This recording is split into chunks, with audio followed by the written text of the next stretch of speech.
सच्ची दौलत। गांव में रामलाल नाम का एक गरीब किसान रहता था। वह मेहनत से अपनी रोजी रोटी कमाता, लेकिन हमेशा ईमानदारी और सच्चाई को अपनाता। एक दिन उसे रास्ते में सोने से भरा एक थैला मिला। वह हैरान था, लेकिन उसने सोचा, यह किसी और का होगा, मुझे इसे लौटाना चाहिए। गांव के मुखिया को थैला सौंपते ही एक धनी व्यापारी वहां आया और बोला, यह मेरा थैला है, इसमें मेरे पूरे साल की कमाई थी। व्यापारी ने रामलाल की ईमानदारी देखकर उसे इनाम देना चाहा, लेकिन रामलाल ने मना कर दिया और कहा, मेरे लिए सच्चाई ही सबसे बड़ी दौलत है। व्यापारी उसकी ईमानदारी से बहुत प्रभावित हुआ और उसने रामलाल को अपनी जमीन पर काम करने के लिए बुलाया। रामलाल की मेहनत और सच्चाई की बदौलत वह कुछ ही सालों में गांव का सबसे समृद्ध किसान बन गया।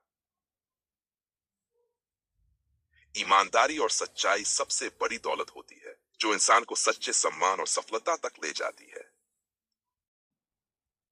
सच्ची दौलत। गांव में रामलाल नाम का एक गरीब किसान रहता था। वह मेहनत से अपनी रोजी रोटी कमाता, लेकिन हमेशा ईमानदारी और सच्चाई को अपनाता।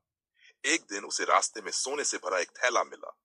वह हैरान था, लेकिन उसने सोचा, यह किसी और का होगा, मुझे इसे लौटाना चाहिए। गांव के मुखिया को थैला सौंपते ही एक धनी व्यापारी वहां आया और बोला, यह मेरा थैला है, इसमें मेरे पूरे साल की कमाई थी। व्यापारी ने रामलाल की ईमानदारी देखकर उसे इनाम देना चाहा, लेकिन रामलाल ने मना कर दिया और कहा, मेरे लिए सच्चाई ही सबसे बड़ी दौलत है। व्यापारी उसकी ईमानदारी से बहुत प्रभावित हुआ और उसने रामलाल को अपनी जमीन पर काम करने के लिए बुलाया।